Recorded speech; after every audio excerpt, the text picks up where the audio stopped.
मला संजय राऊतजींना एवढंच सांगायचं आहे की गणेश नाईक सत्तेशिवाय राहू शकतील का?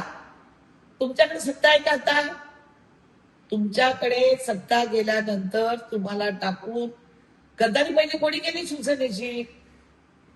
मग आले राष्ट्रवादी सगळं चंबू कंबू चंबू. तुमच्यासाठी एक सुद्धा नगरसेवक त्यांनी सोडला नाही शिवसेनेचा निवडणूक लढवायला. संजय राऊत तुम्ही काय सांगता सगळ्यांना?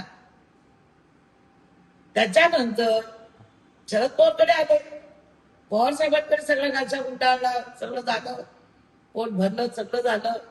मग आले भाजपमध्ये. आता भाजपमध्ये तीच पुन्हा प्रथा, पुन्हा भाजपमध्ये पोट भरल्यानंतर इथला पुन्हा गच्छंत उचलणार आणि तिसरीकडे जाणार. त्या मंदा मात्रेला धक्का द्यायला खूप वेळ लागेल हो. मंदा मात्रेने स्वतः धक्का दिलेला आहे 2दा.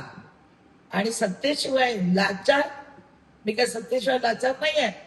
मी त्यांच्या दारात आजपर्यंत कधी पद मागायला गेले नाही आणि आयुष्य मरेन पण कधी पद नाही मागायला जाणार. एवढं आम्ही स्वाभिमानाने जगलो, स्वाभिमानाने याच्या पुढे जगणार. पण भारतीय जनता पार्टीच्या कार्यकर्त्यांवर होत असलेला अन्याय बघवत नाही म्हणून बोलायची वेळ येते.